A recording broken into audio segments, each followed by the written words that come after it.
Clip number 643۔ اس clip میں آپ قرآن پاک کی سورہ حجر کی آیت نمبر 51 سے 53 تک کی تلاوت، ترجمہ اور تفسیر قرآن صراط الجنان سماعت فرمائیں گے۔ بسم اللہ الرحمن الرحیم۔ ترجمہ: اللہ کے نام سے شروع جو نہایت مہربان رحمت والا ہے۔ وَنَبِّئْهُمْ عَنْ ضَيْفِ إِبْرَاهِيمَ۔ ترجمہ: اور انہیں ابراہیم کے مہمانوں کا احوال سناؤ۔ وَنَبِّئْهُمْ، اور انہیں احوال سناؤ۔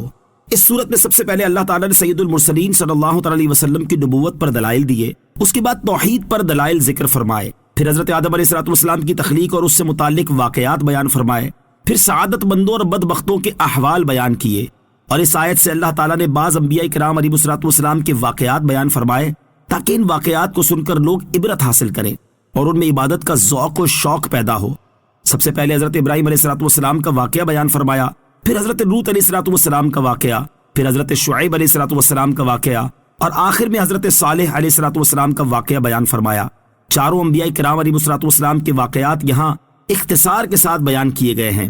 ان واقعات کی تفصیل سورہ ہود میں موجود ہے۔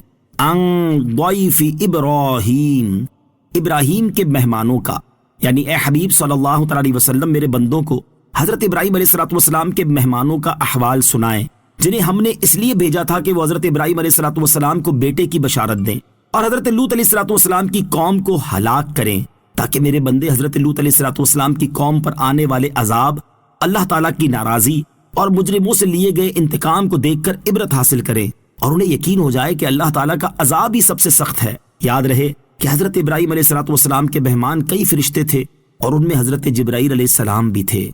اذ دخلوا علیہ فقالوا سلاما قال انا منکم وجلون۔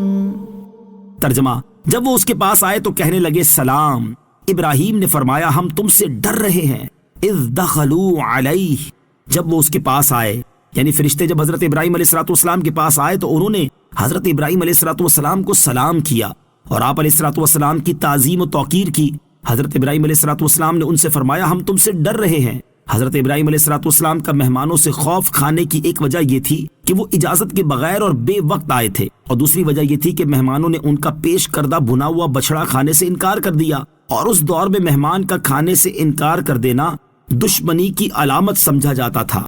قالوا لا توجل انا نبشرك بغلام علیم۔ ترجمہ: انہوں نے عرض کیا آپ نہ ڈریں، بے شک ہم آپ کو ایک علم والے لڑکے کی بشارت دیتے ہیں۔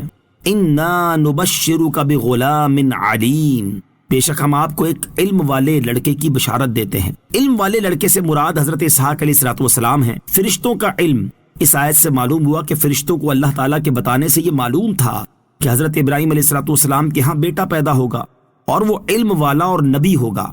معلوم ہوا کہ اللہ تعالیٰ اپنے مقبول بندوں میں سے جسے چاہے غیب کا علم عطا فرماتا ہے۔ اولاد کو علم دین سکھائیے۔ اس سے یہ بھی معلوم ہوا کہ عالم بیٹا اللہ تعالیٰ کی بڑی نعمت ہے۔ اس میں ہر مسلمان کے لیے نصیحت ہے کہ وہ اپنی اولاد کو دین کا علم بھی سکھائے اور اس علم کو سکھانے میں اس سے زیادہ توجہ دے جتنی دنیا کا علم سکھانے پر توجہ دیتا ہے۔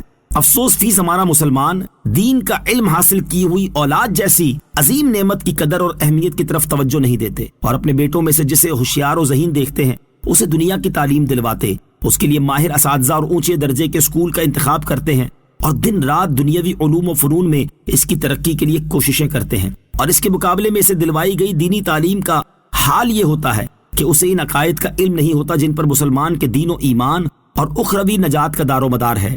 مسلمان کی اولاد ہونے کے باوجود اسے قرآن مجید تک صحیح پڑھنا نہیں آتا، فرض عبادات سے متعلق بنیادی باتیں نہیں جانتا، نماز روزے اور حج زکوٰۃ کی ادائیگی ٹھیک طرح نہیں کر پاتا، اور یہی وجہ ہے کہ صرف دنیاوی علوم و فنون میں مہارت رکھنے والے اکثر دین اسلام ہی سے بیزار اور اس کے بنیادی احکام پر طرح طرح کے اعتراضات کرتے نظر آتے ہیں۔ یہ تو ہوشیار ذہین بیٹے کے ساتھ طرز عمل ہے، جبکہ اس کے برعکس جو بیٹا جسمانی معذوری یا ذہنی کمزوری کا شکار ہو، اسے دنیا کی تعلیم دلوانے کی طرف توجہ کرنے اور اس پر اپنا مال خرچ کرنے کو بیکار اور فضول کام سمجھتے ہیں، اور اسے کسی دینی مدرسے میں داخل کروا کے اپنے سر سے بوجھ اتار دیتے ہیں۔ اللہ تعالیٰ مسلمانوں کو ہدایت نصیب فرمائے، آمین۔